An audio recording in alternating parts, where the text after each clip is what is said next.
பெஸ்யா kitchen. வாங்க இன்றைக்கி நம்ம மஸ்கோத் அல்வா செய்வது அப்படின்னு சொல்லி பார்க்கலாம். அதுக்கு ஃபஸ்ட்டு கொஞ்சம் தண்ணி ஊற்றிக்கலாம். 1 கப் மைதா மாவு போட்டுக்கலாம். போட்டு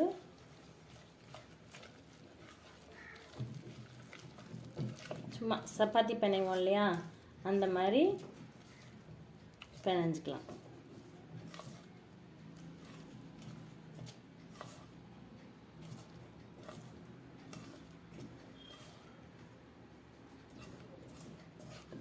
சப்பாத்தி பிணைகிற மாதிரி பிணைஞ்சி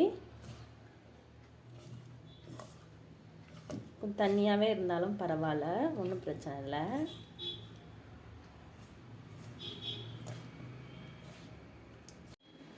இப்போ பிணைஞ்சாச்சு. பிணைஞ்சிட்டு அது முங்குற அளவுக்கு தண்ணி ஊற்றிக்கலாம். அந்த மாவு முங்குற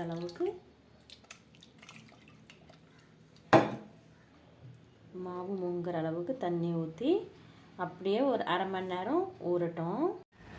இப்போ நம்ம இது நல்லா கொஞ்சம் தண்ணி ஊற்றி கரைச்சிக்கலாம். நம்ம கரைச்சி பால் தான் நம்ம எடுக்க போகிறோம் மைதா மாவில்.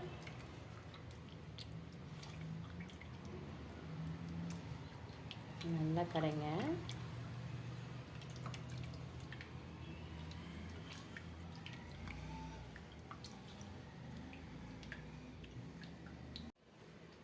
இப்போ நல்லா கரைச்சாச்சு. கரைச்சதை அரைச்சிக்கலாம். நமக்கு இதில் மைதா பால் தான் நமக்கு தேவை.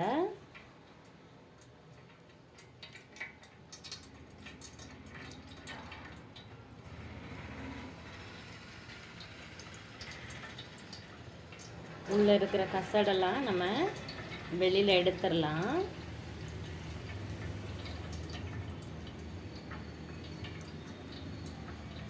கொஞ்சம் விழுறதுக்கு டைம் எடுக்கும், ஏன்னா உள்ளுக்குள்ள சரி இருக்கும்.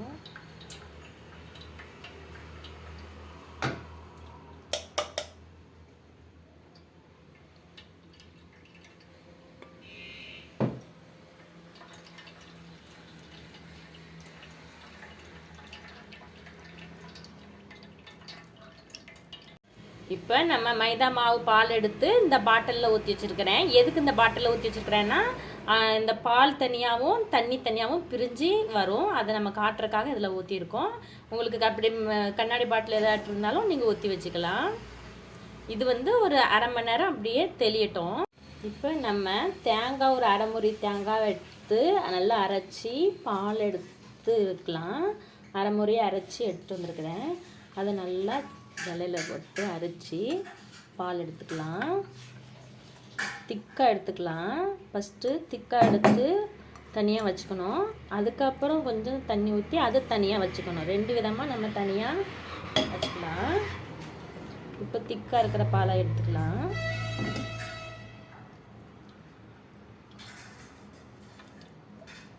ரெண்டையும் ஒன்றா கலந்துடக்கூடாது.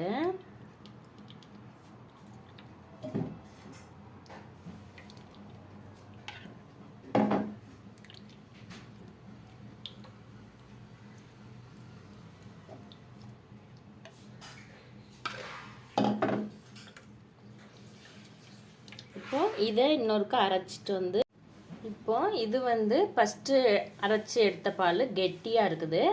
இது அந்த ஃபஸ்ட்டு கெட்டியான பாலில் புழிஞ்சு எடுத்த சக்கையை திரும்ப ஒருக்கா அரைச்சி எடுத்துருக்கோம். இது தண்ணியாக இருக்கும். இது ரெண்டும் தனித்தனியாக இப்படி வச்சுக்கோங்க. செய்யும் போது எப்படி செய்கிறதுன்னு கலப்பாங்க. இப்போ இந்த மைதா மாவு நம்ம கலக்கி வச்சுருந்தோம். இப்போ மைதா மாவு கீழேயும் தண்ணி மேலேயும் பிரிஞ்சு இருக்குது. இப்போ நமக்கு தண்ணி தேவையில்லை. இதை நம்ம இப்போ அழகாக வடித்து எடுத்துக்கலாம்.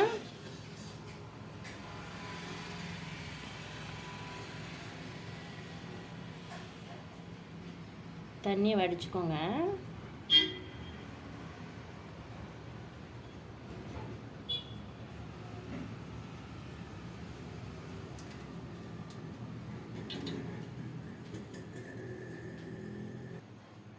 இப்போ இந்த மைதா மாவு பால் மட்டும்தான் நமக்கு வேணும். இப்போ நமக்கு மைதா மாவு பாலும் ரெடி ஆயிடுச்சு, தேங்காய் பாலும் ரெடி. இப்போ நம்ம அடுப்பை பற்ற வச்சுக்கலாம். அடுப்பை பற்ற வச்சு இந்த மைதா மாவு பால் இருக்கு இல்லையா, அதை நம்ம உள்ளே ஊற்றியாச்சு. ஊற்றி நல்லா அது சூடாகட்டும். அது நல்லா சூடாகட்டும். கெட்டி ஆகிடும். அதனால் அப்பப்போ இதை வந்து நம்ம வந்து கிண்டி விட்டுட்டே இருக்கணும். ரொம்பையும்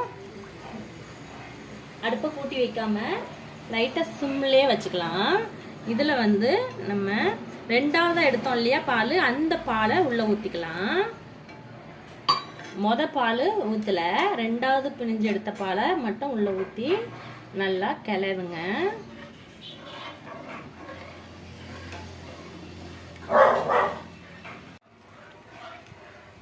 இப்போ கொஞ்சம் கெட்டியாயிட்டு இருக்குது. இப்போ வந்து நம்ம இந்த இதுக்கு தான் வந்து மைதா மாவு போட்டோம் 1 கப்பு. அதே கப்பில் 1 கப் எடுத்துக்கோங்க சீனி. அதில் பாதி மட்டும் உள்ளே போட்டு கிளறலாம். பாதி வந்து நம்ம கலர் வரணுங்கிறக்காக அதை தனியாக நம்ம என்ன செய்கிறதுன்னு காட்டுறேன். இப்போ பாதியை மட்டும் உள்ளே போட்டு நல்லா அந்த மைதா மாவோடு சேர்த்து நல்லா கிளறி விடுங்க. சீனி இலக கொஞ்சம் தண்ணி ஆகும்.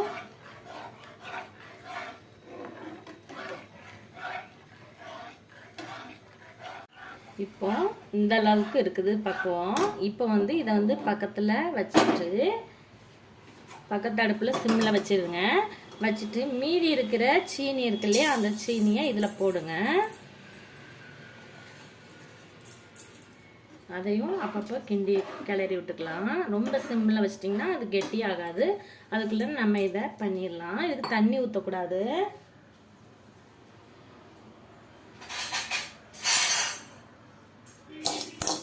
தண்ணி ஊற்றாமலே இந்த சீனியை அப்படியே இலக்க வைக்கணும்.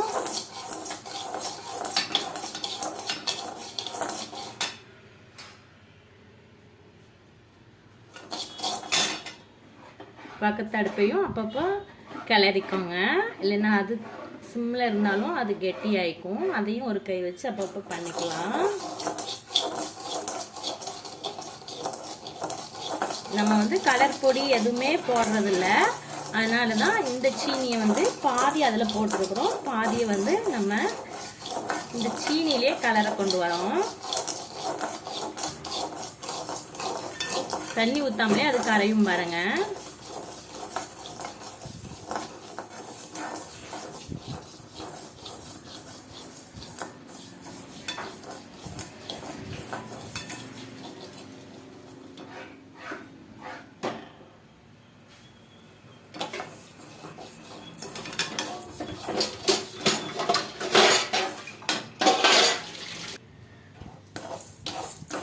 தீயை கூட்டியும் குறைச்சுமா வைங்க. கொஞ்சம் தீயை கூட்டுங்க. அப்போ வந்து அது கொஞ்சம் இலகும். அப்புறம் நம்ம சிம்மில் வச்சுக்கலாம்.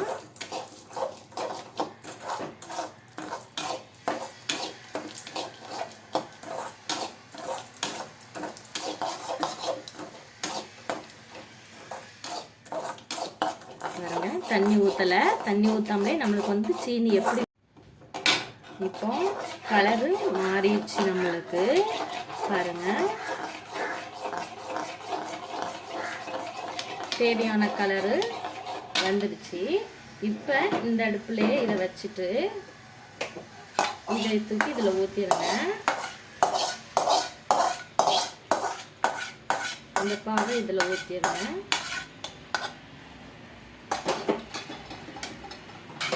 ஊற்றி நல்லா கிளறுங்க.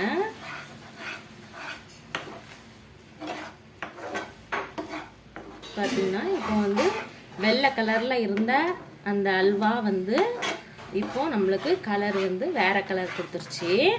கலர் பொடி எதுவுமே நம்ம சேர்க்கல.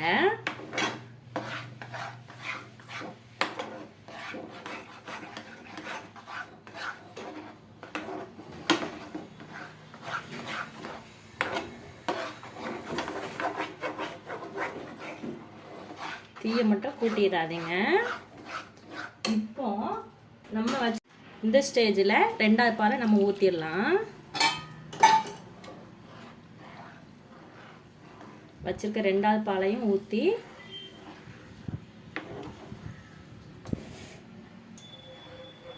பாலை ஊற்றிட்டோம். ஊற்றி அதோடு சேர்த்து நல்லா கிண்டணும்.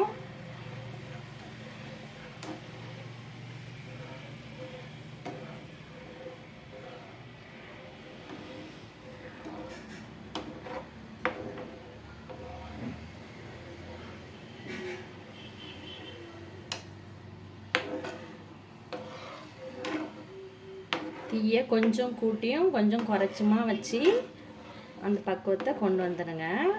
இதுலேயே நம்ம கரைச்சிடணும்.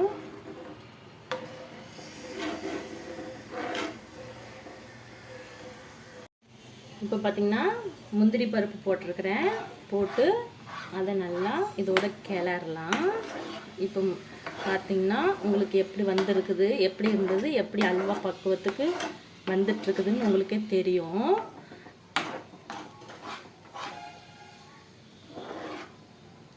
பாருங்க, இப்படியே பிரிஞ்சு வருது.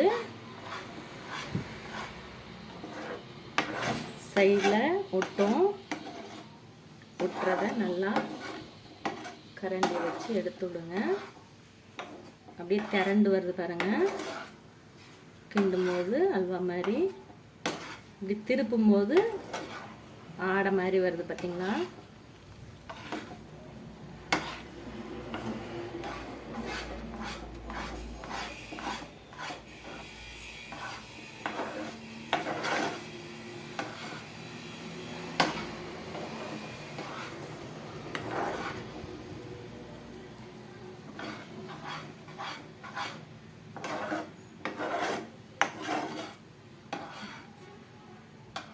இப்படி செய்யுங்க.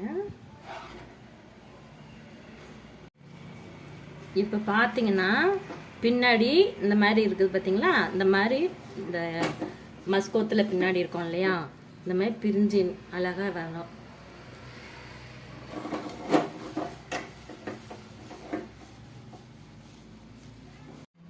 இப்போ இந்த ட்ரையில் எண்ணெய் தடவி இருக்கேன், நெய் தடவி இருக்கிறேன், இல்லைன்னா எண்ணெய் தடவிக்கோங்க. ரெண்டில் ஏதாவது தடவிக்கோங்க. தடவி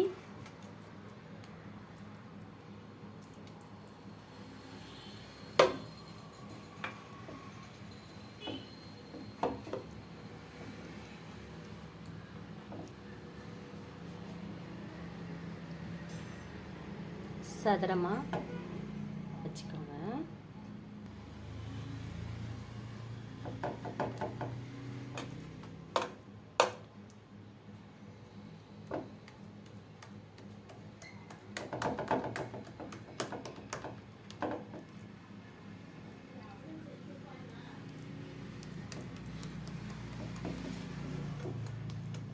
சதுர சேஃபுக்கு இது வந்து ட்ரை பெருசுங்கிறதுனால நம்மளுக்கு அந்த இடத்துல குட்டியாக தான் நம்ம பண்ணியிருக்கிறோம், அளவாக வீட்டுக்கு பண்ணதுனால.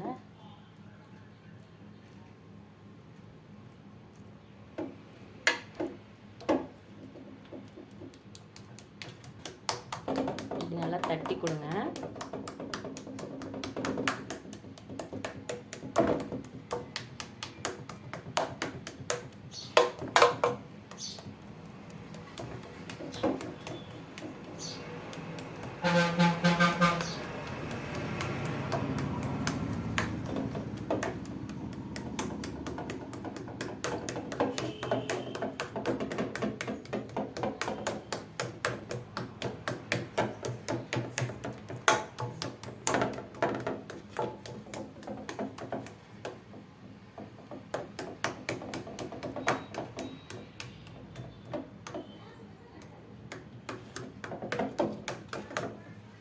இது ஒரு மணி நேரம் அப்படியே செட் ஆகட்டும். செட் ஆனவர் நம்ம எடுத்து சாப்பிட்லாம்.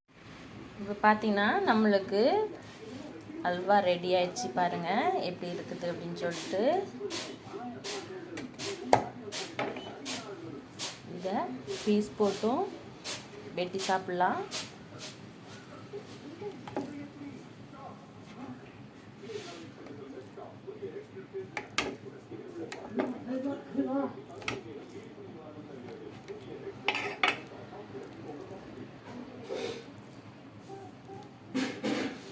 பாருங்கள் அல்வா நமக்கு அப்படியே கிடச்சிருக்குது.